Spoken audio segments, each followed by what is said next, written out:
I think empire has always been an underlying preoccupation of many of the sessions in Jaipur, which is particularly, which is different from many of the other festivals where there's a demonology which is centered on the very term empire, and which my friend Shashi Tharoor has done his own modest bit to enhance. I'm very fortunate that we have here today at least two people who are common in the sense that they're both practicing politicians. Shashi is a member of the Lok Sabha.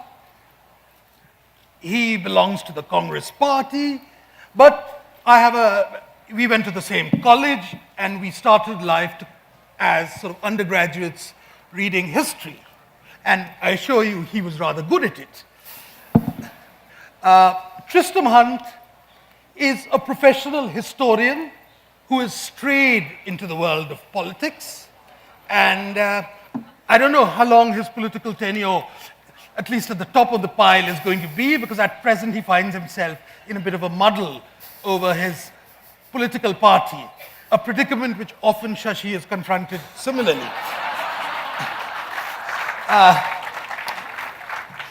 But we are going to talk about empire, not in the same way as Shashi did when he participated rather successfully in a very adversarial and a puerile, somewhat undergraduate debate at the Oxford Union. I hope we can elevate the levels today into having a less of a confrontational and more meaningful, but equally witty, I hope, conversation on empire. So should I start with the guest, Tristram? Is your interest in empire purely a function, and this is a silly question, abiding interest in empire, a function of the fact that you represent Stoke-on-Trent? Stoke-on-Trent, in case you know, is one of the icons of the Staffordshire pottery industry. Wedgwood, Minton, Spode, these are the names which are associated with his constituency, which, alas, has seen better days. Is it empire nostalgia of yearning for the better days? No. Well, first of all, Swapan, let me apologise, and these are words I never thought I'd say, for not being Neil Ferguson. If you had expected more of a ding-dong between Neil and Shashi, let me apologise for that. Let me just say a few words, Swapan, about my interest, and I think where the debate about empire and imperialism in the UK is at the moment, because I think the scholarship about empire at the moment is increasingly one which looks at the imperial process as a story much more of interaction and diffusion and exchange rather than simply a hegemonic process. Similarly, it looks at the process of empire taking multiple and different forms over centuries. What happened in the plantations of Ulster in Ireland was different to what happened in Bombay, was different to what happened in Melbourne, was different to what happened in Jamaica. Over time and over centuries and over places, the nature of empire was very, very different. And I think we also appreciate, particularly in Britain now, how much empire shaped Britain, as well as Britain involved in a process along with other colonial forces of shaping the world. And so Stoke-on-Trent, for example, a community of 6 towns in a valley in North Staffordshire, very far away from some of the forces of empire. Actually, the designs that would come out of Stoke-on-Trent, the impact of Stoke-on-Trent upon empire was very forceful. Those of you who know the Bombay clock tower, those of you who know the old Victoria terminus in Bombay, the designs there, much of that would come out of Stoke. So it's a more complicated story of imperialism at the moment. But in terms of the public debate, we're very much at the moment, particularly in Britain, good or bad understandings of empire. Should we apologize for empire, or should we, as it were, commemorate the achievements and successes? Should the statues of Cecil Rhodes be pulled down, or should we think actually this was a man who did important things in the world? So the scholarship, I think, is separate increasingly from where the public debate is. But we also know, I think, from the public, from the scholarship, just how central empire was to the economic development and growth of Britain. The more we understand about the early slave economy, the more we understand about the role of the British in the Caribbean and the money that came from the West Indies to fund industrialization and to support the growth of Britain in those early takeoff years, means that the economic history of Britain from the 1750s onwards is so intimately bound up with the story of empire. And that's why I think in Shashi's speech in Oxford, he raised the issue of reparations. In the Caribbean, this conversation is much more advanced, with the historian Henry Beckles making a very concerted case for the importance of European reparations to the Caribbean, not in terms of funds or just £1, but in terms of support in education and health and development. Finally, let me say this, that when you think of the story of empire in the United Kingdom, it often begins with the Reformation, the Protestant Reformation, when England becomes a Protestant rather than Catholic country. And the act in restraint of appeals, when England separates itself from Rome, begins with this phrase that England is an empire. And if the empire began in England, it went into Scotland, it went into Ireland, and Great Britain became an imperial force. But now the United Kingdom of Great Britain and Northern Ireland is somewhat in retreat. And we faced a year or so ago, a referendum on whether Scotland still wanted to be a part of the United Kingdom. And we're going to face a referendum this year as to whether Great Britain wants to be a part of Europe. So there is a huge amount of confusion as to what England and Britain is in the world today. And so some of the, I think, nostalgia or empathy for the history of empire is part of that confusion in the UK today about its place in the world. But we also saw the reality of Britain's place in the world. We had 2 state visits before Christmas by President Xi Jinping of China and Prime Minister Modi. And the power and force of these great superpowers coming to Great Britain and the willingness with which the British felt, I think, a new understanding of their place in the world relative to these forces also gave a sense of the cycle of history turning again. Yeah, well, Shashi, anybody who's not familiar with YouTube would come to a natural conclusion that you personify the orphans of Macaulay. And yet, you've acquired a sudden and rather inexplicable reputation as a die-hard opponent of empire. Do you really hate the empire? Absolutely, and all its works. But let me start by saying that I wanted to thank Swapan for his uncommonly gracious words at the beginning of this talk. I'm not accustomed to them from him. But mind you, we did in fact start our undergraduate studies in history together. Though throughout our undergraduate years, I was a supporter of the Swatantra Party and Swapan was a Trotskyite. So it's rather odd for me to be sitting to the left of him today, a position I never expected to find myself occupying. Having said that, in the interests of history, let me turn to Tristram's points. I mean, and Swapan's. In all fairness, this Macaulay Putra argument that many of the people Swapan likes to find himself in the intellectual company of is one that essentially is based on a notorious line by Thomas Babington Macaulay, where he said that the objective of British education in India ought to be to create a class of Indians, Indian in blood and color, he said, but English in taste, in opinions, in morals, and in intellect, quote unquote. And he went on to explain that the purpose of creating this class was to serve as interpreters between the English and the millions they governed, or they intended to govern. He wrote in the 1830s. Now, to some degree, I think the British were surprised by the consequences of their creation of such a class, because this class produced some of India's most fierce and trenchant nationalists. Already within 3 decades of Macaulay's minute, you had people like Ramesh Chandra Dutt coming up and writing really searing inquiries into the iniquities of colonialism, followed by many other English-educated people, like Dadabhai Naoroji most notably, who wrote a wonderful book about the un-British rule in India, trying to shame the British by their own professed ideals. And you also had, of course, the establishment of the Indian National Congress in 1885 by people who were principally English-educated, either in India or in England or both, but had come back and realized that the ideals that they had learned through their education were not in fact practiced when it came to them in this country.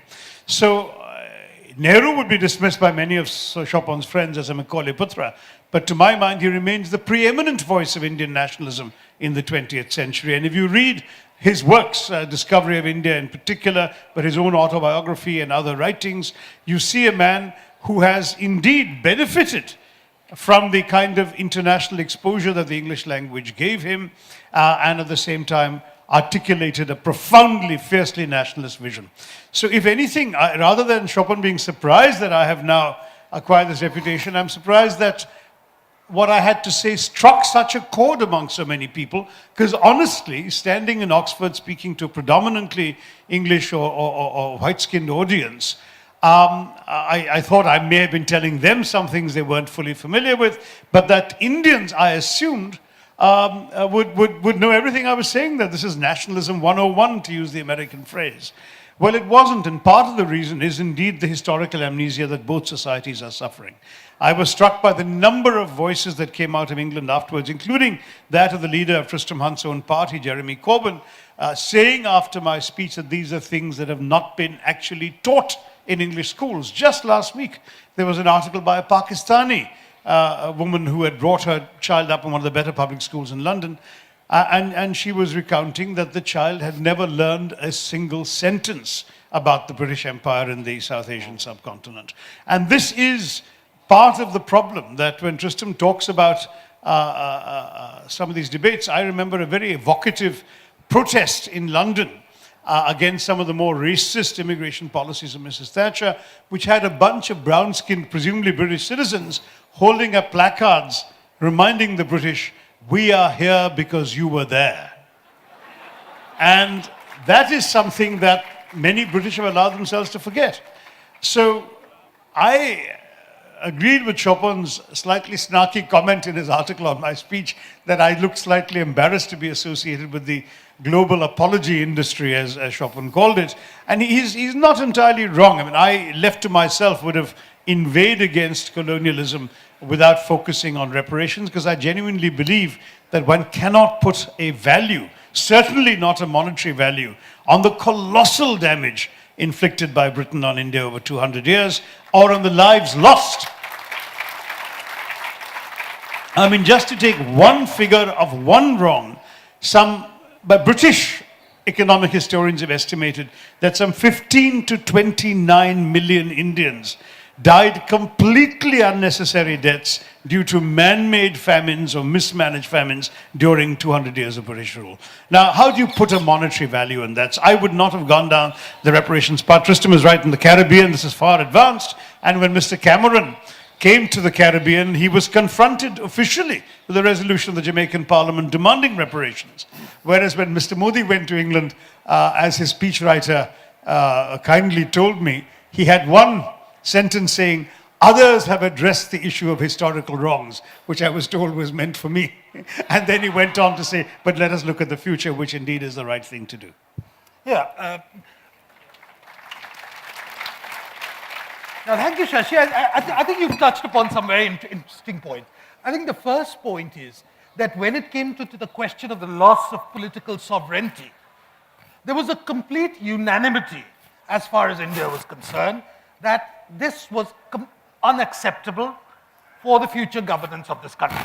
And there was, whether from the left or from the right, whether they were Gandhians or whether they were revolutionaries, they all agreed that this loss of political sovereignty must be addressed. There was also a reasonable amount of agreement that British rule had led to a degree of impoverishment of the country, of the economy. But then comes the paradox. And this is something I want both of you to address. When it came to considering the alternative of what sort of India are we going to build after independence, invariably the thrust was towards restoring the Britishness of British rule, to sort of paraphrase Dadabhai Naoroji in some way.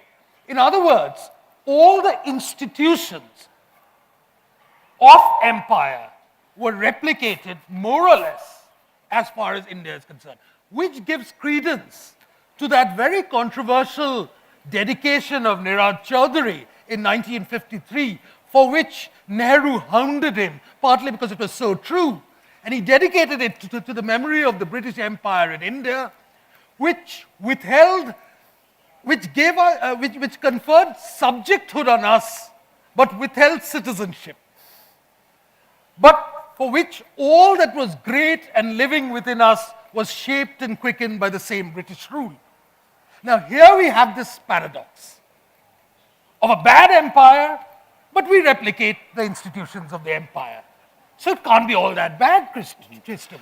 I mean, should post-colonial angst dominate so much of the contemporary British consciousness? Well, I left this wonderful festival the other day to go and look at the Albert Hall and the extraordinary architecture that Swinton Jacobs pulled together, the Indo-Saracenic designs, drawing on indigenous styles, drawing on Venetian Gothic, and pulling together this extraordinary building. And the number of Indian families having their picture taken, enjoying this architecture, enjoying this culture, that this was part of their heritage, seemed to me a very natural reflection on a layering of history which is now part of the Indian story. And I'm always struck when I go to the Houses of Parliament in New Delhi, the degree to which the institutions and structures and systems of the British Houses of Parliament are replicated in New Delhi, down to, I even saw them having fish and chips on the canteen lunch. And I thought this was a step too far. As a vegetarian, I agree. Although I hear your subsidy has been removed as well, so these things are...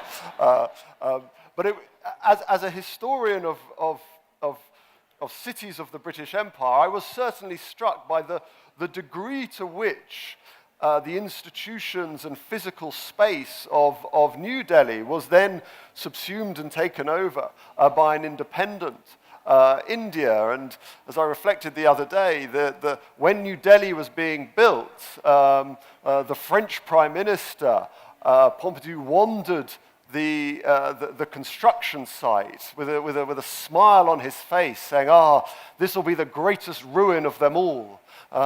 And it wasn't. It was immediately taken up. So I think, if you think of legacies of imperialism abroad, when you think of those elements that become over time the rule of law, that become over time effective parliamentary systems, that those are legacies which then take on a life of themselves in more autonomous sovereign nations.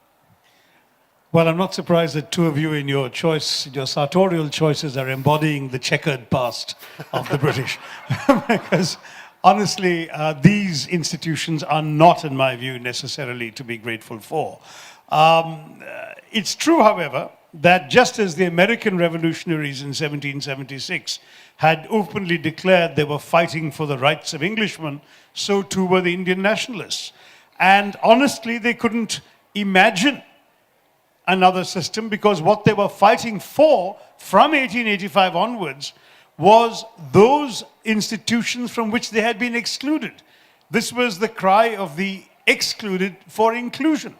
And so, for example, when the Simon Commission came down in 1930 to explore very theoretically the idea of a future constitution for India, Clement Attlee, again a leader of Tristram's party, who was a member of the commission, reported in his diary that when he suggested to Indian nationalist leaders that India might be better off with a presidential system of government, he said they reacted with horror. It was as if I was offering them margarine instead of butter.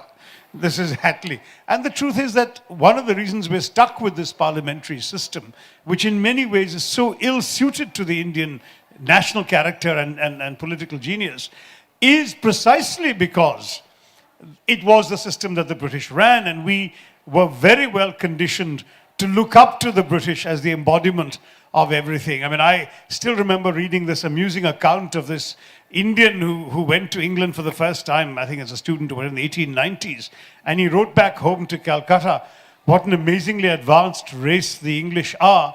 Even the shoeshine boy speaks English. You know? So the fact is that English was already associated in our minds with all these elite things and these things to be aspired to. So we aspired to those institutions. In the 1950s, a communist leader like Hiren Mukherjee wrote with great pride how Sir Anthony Eden, the British Prime Minister, visiting and observing the Indian Parliament in action, found it reminded him more of Britain than the Australian Parliament did. And for Hiren Mukherjee, this was an ultimate sign of approbation. Now, the truth is that these are things, I mean, yes, even today, when you have to vote affirmatively in a voice vote, you're supposed to shout aye rather than yes, or no rather than nay. But the fact is that that is very much from the British system. We still have the division lobbies. The shape of the chamber is very much modeled on what the British taught us was desirable. And on top of that, we have a situation in which we have created a system of governance that was invented in a tiny island nation. Today, even a country of only 60 million people, where each member of parliament represents about 100,000 people and can knock on every door if he's hardworking enough. And we've plonked it onto a country with enormous diversity, not merely ideological differences as they have in Britain, but extraordinary ranges of caste, creed, color, culture, cuisine, conviction, costume and custom. And then we've expected the system to work even despite the challenges of coalition governance. And we've done this on top of that, where each MP is ending up representing an average of 2 million people. But obviously, it's physically impossible to be in touch with all of them or represent them the way a British MP can, Tristram. Which, I mean, Shashi, I think British politics, in some ways, is becoming more Indian, because you... My condolences. No, we regard this as... We regard this as progress, because the sort of centralized vision of the UK is now beginning to shift. And so we know this general election we had recently was not a UK general election. There was a general election in Scotland and England and Wales and Northern Ireland all at the same time. But the politics in each is so different. So the more federal system of India, the willingness to take on coalitions, much of that now is now affecting and influencing UK politics. Well, Shashi, I mean, I'm just struck by the fact that all your references to how successfully Parliament ran were dated back to the 1950s. And I think that's not perhaps accidental, considering the behavior of some of your colleagues and your leaders in Parliament, which is, to say the least, very un-Westminster-like. But the guess who started it? No. You see, it's an interesting question. Who started it? In 1757, after Clive won the Battle of Plassey, there were celebrations in the streets of Calcutta by, according to contemporary accounts, the Hindu merchants of Calcutta celebrated. Are we going to take that as a starting point of empire? Look, a lot of empire was built on treachery and bribery, and obviously a lot of people put their own personal commercial interests ahead of nationalist feeling. Which is exactly how countries operate. Correct. I mean, in fact, but Britain was particularly good at it. They did a calculation that there are only 22 countries in the entire world that Britain has never invaded or attacked.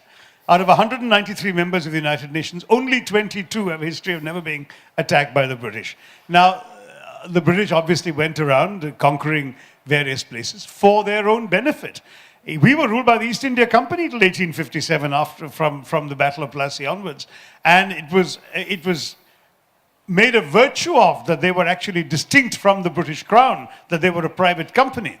What was omitted is, of course, that on average, a quarter to a third of British MPs held stock in the East India Company, and they voted everything the East India Company needed, including giving them naval and artillery protection for their depredations in India. So the fact is that this was an exercise in rape and pillage and loot of a subject people for the naked commercial profit of those in power, namely the English. And yes, a few in India benefited financially from it, and they, of course, would have had reason to celebrate, but the vast majority of people ended up being poorer than their ancestors had been before the British came. Yeah, well, you spoke about Nehru as being the preeminent voice of Indian nationalism. An assertion which ignores the role of Mahatma Gandhi, who I thought was the preeminent voice of Indian nationalism. But it is often I meant voice in the sense of the intellectual content. Oh, Gandhiji was definitely the preeminent nationalist leader. I see Gandhiji didn't have intellect. Oh, Swapan. Swapan is desperately trying to get a headline at my expense tomorrow. No, Swapan, Gandhiji had a great intellect, but in terms of the quantum of writings on nationalism and on the whole idea of India, Nehru has written far more and published far more than Gandhiji has. No doubt the idea of India is something which we can explore another day. For the moment, let's look at these various contradictions, etc., as far as empire is concerned, our attitudes towards it. Tristram, do you find it has often been said that one of the reasons why India produced a leader like Mahatma Gandhi, with his fanatical commitment to nonviolence, was because India was ruled by the Britons rather than by the Belgians or by the Germans. In other words, the sheer brutality, which often was, of course, seen as a recriminations after 1857, didn't really translate in the latter part of the Victorian age, and alternative sensibilities developed.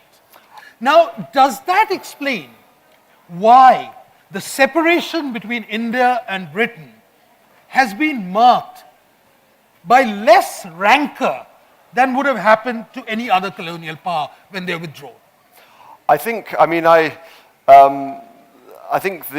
First of all, I do get the sense I'm interfering in an old college rivalry at some point. I won't let go too far. But I don't buy the argument that Neil Ferguson used to make that, if the British weren't there, it would have been even worse, and the Germans were worse, and the Belgians were worse, and even the French were worse. I think some of the French, I think, were better, but that's not right. That's only because President Hollande is flying in this evening, and I think British actions, not only in Bengal, not only with in terms of the famine, but actually in the later 19th century, in terms of their use of genocidal technology in the Middle East and elsewhere, actually the moral compass isn't particularly in Britain's favour there. But I think the story of Gandhi and the story then of the relationships of post-independent India and Britain are partly also because within Britain, and this is where it gets in a sense more complicated, you also have this extraordinary story of anti-imperialism and anti-colonialism. And so just at the same time in London, in Manchester, in Birmingham and everywhere, you have the great wealth of empire and the force of empire. Within civil society there, and within global civil society, you also have the beginnings of resistance and anti-imperialism. And I think that is particularly the case, and particularly on the left, if you look at the relationships with Keir Hardie, with Annie Besant, and all of those strong progressive relationships which are built around anti-imperialism between the labor movement, the Congress, and elsewhere, it seems to me that there is a level of sophistication and dialogue which means that in the aftermath of independence, the relationships are stronger.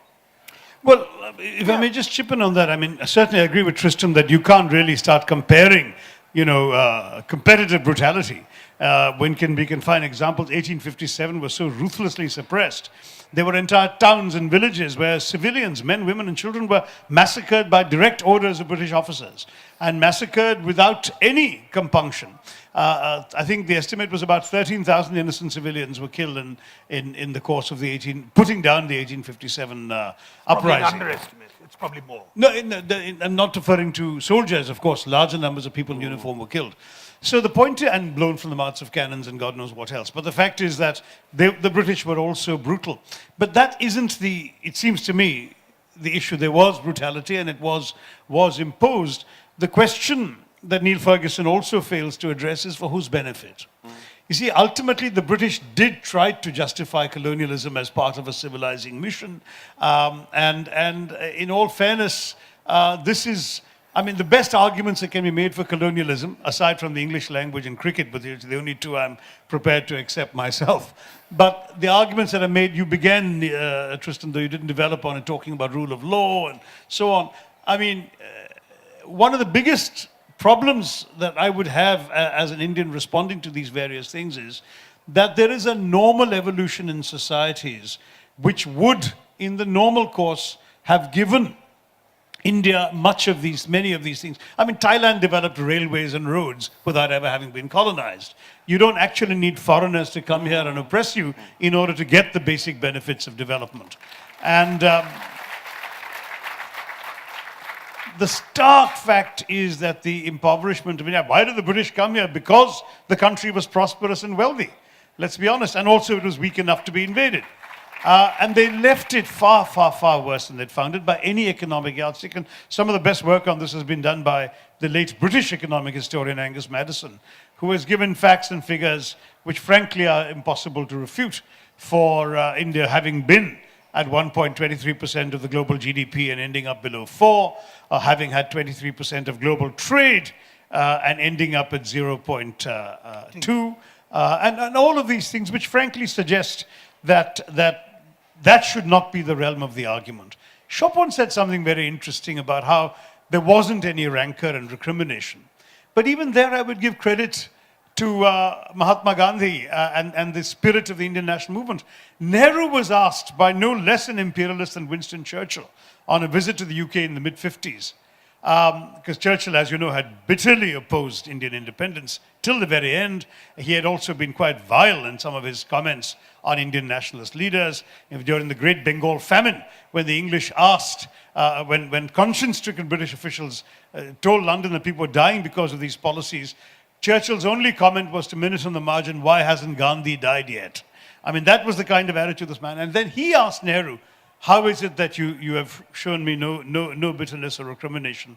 And Nehru replied, we were taught by a great man never to fear and never to hate. And I think that is a very, very great tribute to the spirit of Indian nationalism, rather than, it seems to me, to any imagined justices of British rule. I would often point out, since was to mention the French, there was an account I read, a 1943 newspaper article written by a slightly bemused American who sat next to a large black man on a flight in West Africa and asked him, where are you from? And this gentleman said, moi, je suis français. I'm French, with great pride. No Indian was ever empowered or enabled to make such a statement throughout the 200 years of British rule. So for Niraj Chadi to write that sycophantic and unctuous dedication that Chopin so lovingly quoted, I think was frankly contemptible, and Nehru was right to feel contempt for a man. Because after all, to say that everything that was good and living within him was quickened by British rule, well, maybe his mind needed a bit more quickening than one could entirely accept. But there's one facet, Shashi, there's a very, very interesting point, your adulation of French colonial rule. Only by I don't want any colonial rule by anybody, but they were not as bad. But there's a complete destruction of traditional cultures which accompanied French rule all over Africa. I think it's something but- which we didn't experience. But also the aftermath, in theory, the great French spirit of everyone being a Frenchman, a French woman as part of this great civilizing force. Actually, post-colonial, post-imperial Britain is a much more successful multicultural, multi-ethnic, multi-religious society than France. Britain has developed a much more, I think, cohesive sense of an acceptable civic identity which embraces far more many peoples and cultures than France does, even though, but so behind the French rhetoric, actually, incredible levels of racism. Granted. I Yeah. mean, we're not going to demonize you entirely, Tristan. I think the final point... We can always before demonize we- the French. It's a sort of common, The final point before we move to the questions is, and I want to touch on something you said last about not hating. When we talk about empire, it's basically a conversation on how history is read, how history is perceived almost 70 years after independence, both in Britain as well as in India.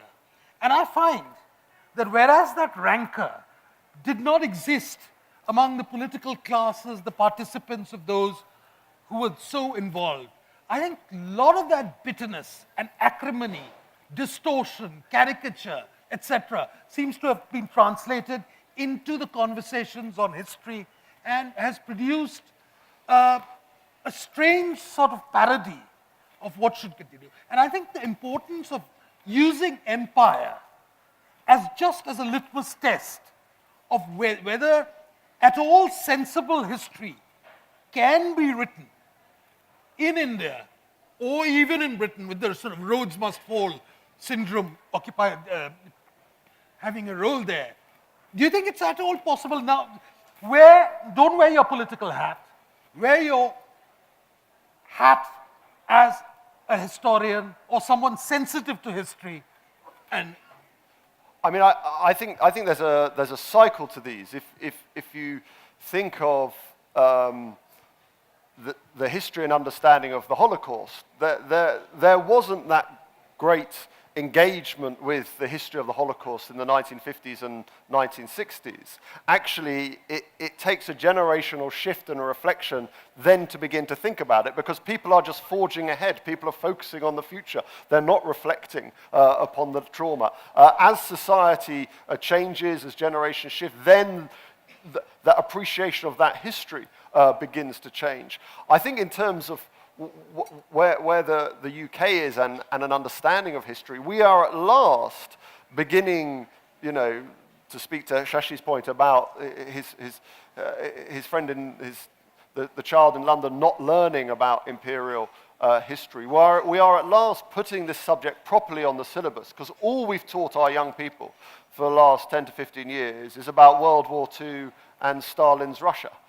They have incredible detailed knowledge of the burning down of the Reichstag, but their understanding of Britain's place in the world and imperial history is minimal. And I think it's holding them back in terms of their education as citizens of the world. So I think there's a very good appreciation of it now in our education system, but the levels of knowledge in your everyday school across the United Kingdom is in an absolutely parlous state. But it doesn't surprise me that now we're looking at that history if we weren't in the 1950s and early 60s.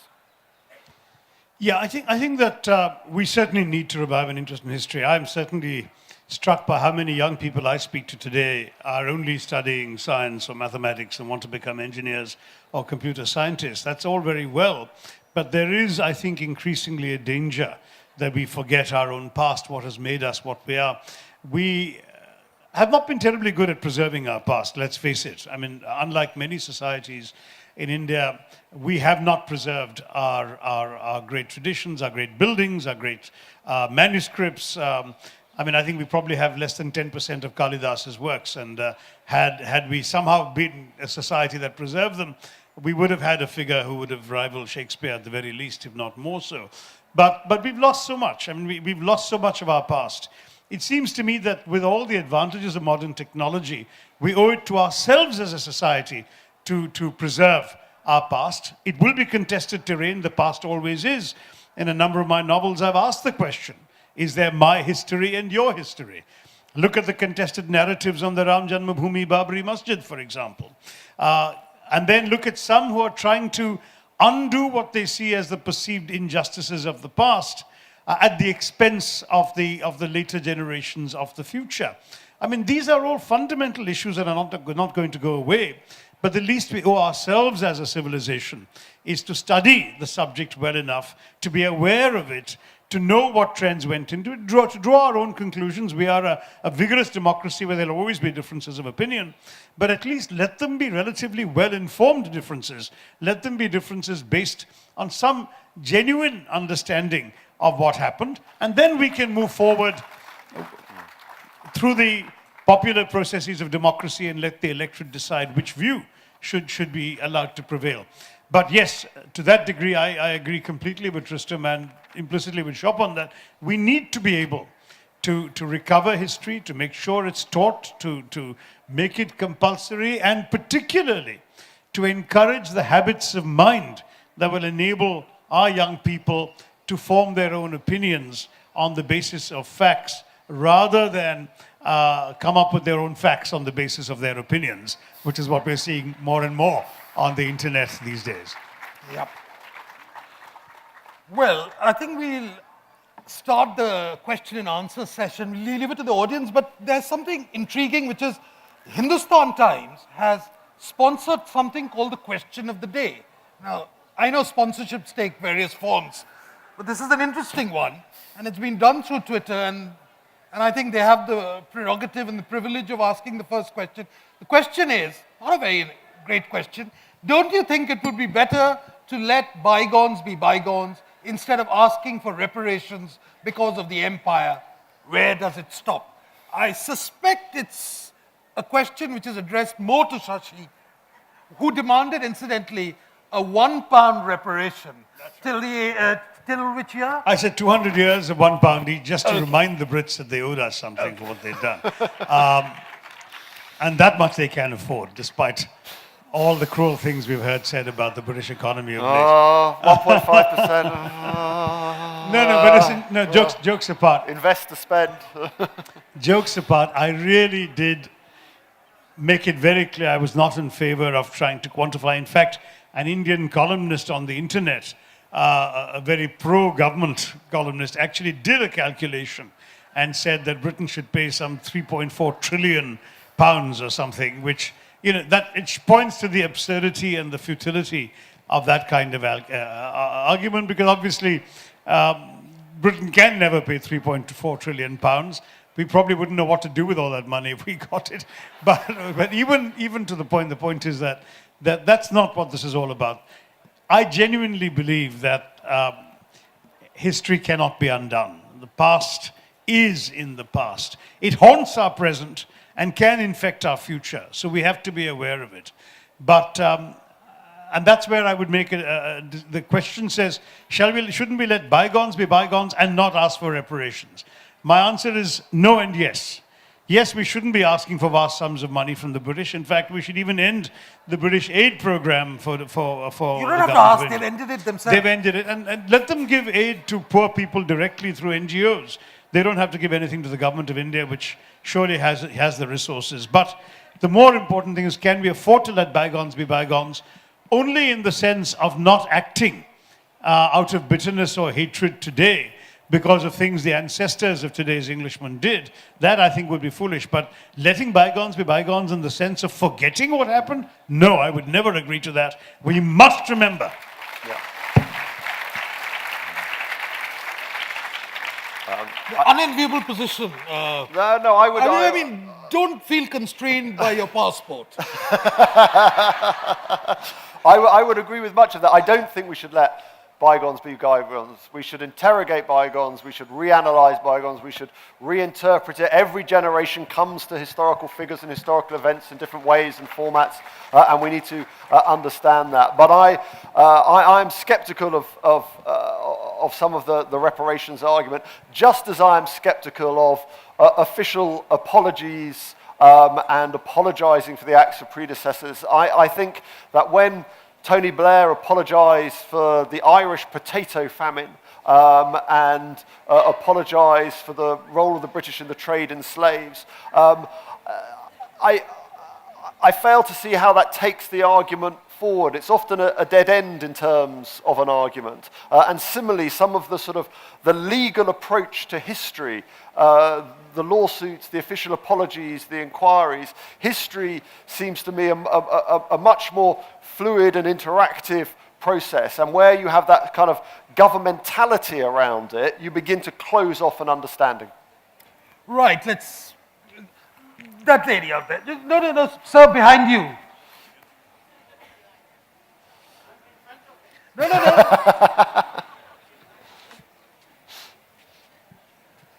Thank you so much.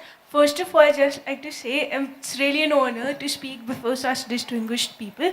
So my question is that even as you say, we should look to the future and, we remember and respect our past, but as Mr. Modi says, look to the future.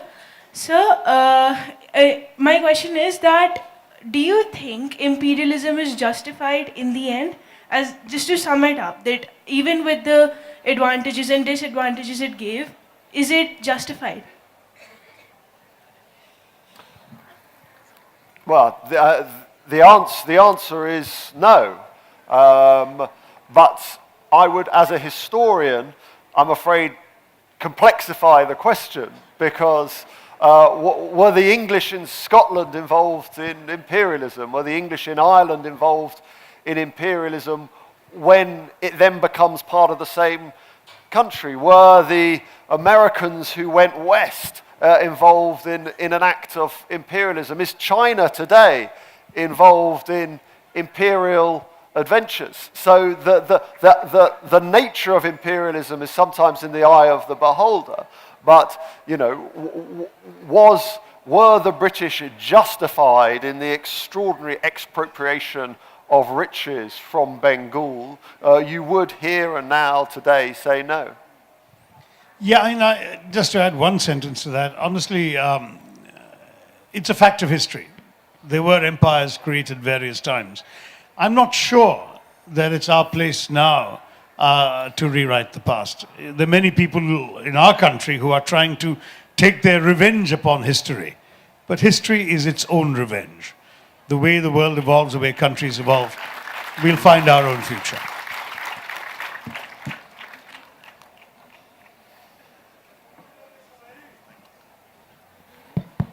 Very exhilarating morning, gentlemen. My simple question to the panel, particularly Shashi Tharoor Esquire, if I may use that way. What if the British had not set their foot onto India in the 19th century? How do you visualize the scenario without the British not at all coming here? Who were here? Who would have come? What might have happened? And the second question, sir, we'll keep it to one so that we can democratize the question and answers. That's what I relates to. Yeah, exactly. So that's a fascinating question. All right. Counterfactual. Counterfactuals of history are always fascinating, but they're entirely a theoretical exercise. I think that the yearning for national and civilizational unity has existed in India since the days of Ashoka. Every emperor and warrior attempted to conquer large stretches of the subcontinent bounded by the Himalayas and the seas. And if no foreign interference had occurred, I think the likelihood is that some sort of arrangement would have evolved. In much of northern India, the arrangement that was evolving was a token Mughal monarch, a constitutional monarch, if you like, though there weren't any constitutions in those days, propped up by the force of Maratha arms in much of northern India. The Marathas, as you know, essentially propped up a weak Mughal in Delhi, and their power extended almost as far as what is today Calcutta and almost as far south as what's today Hyderabad. My own view is that India would have found a large measure of territorial unity simply because 2,000 years of history have shown us a succession of monarchs trying and failing to a greater or lesser degree to bring about that unity.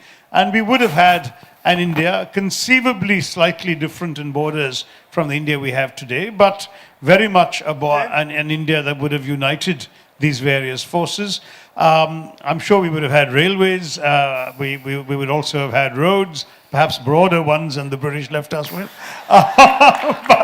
But I hope we would not have had the British parliamentary system to curse as each day goes by. Okay, before that headline starts dominating of Shashi denouncing parliamentary democracy, the gentleman there. Not democracy, just the parliamentary system. I've said on record I prefer the presidential one. Yeah. My question is to Mr. Shashi Tharoor.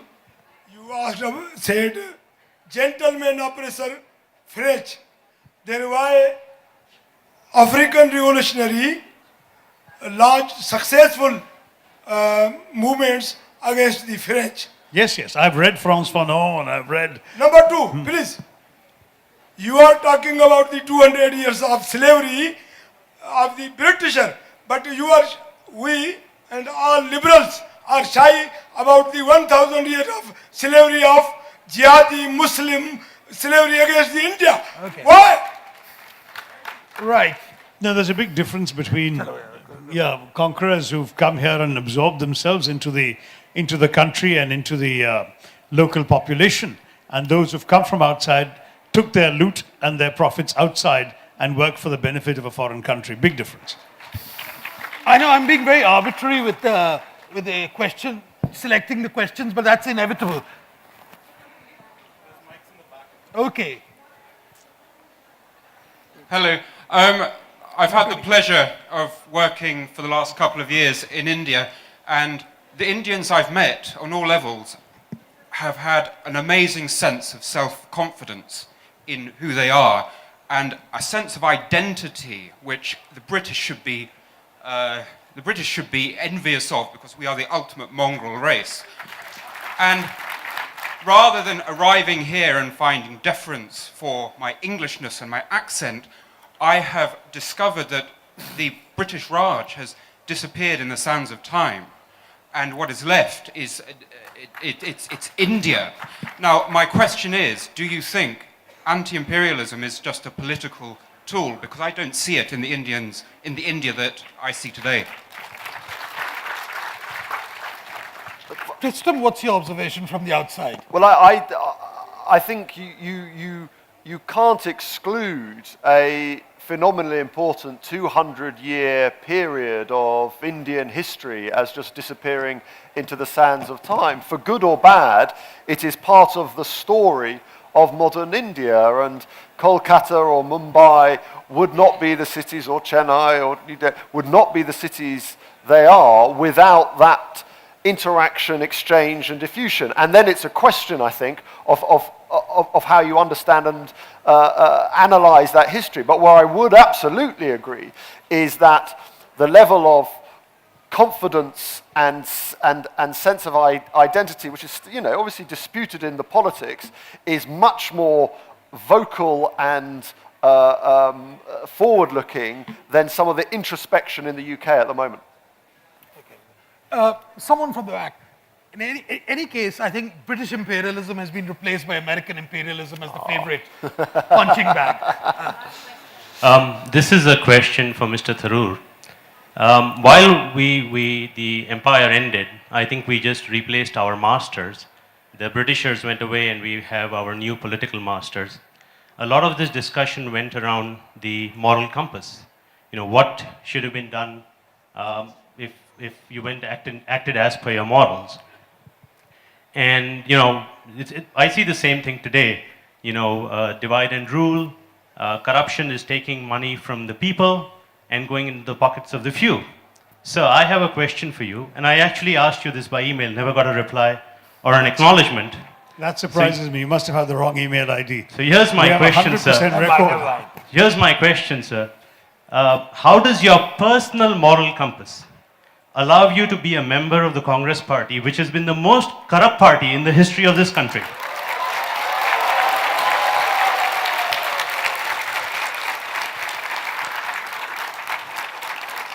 A tough political audience, huh?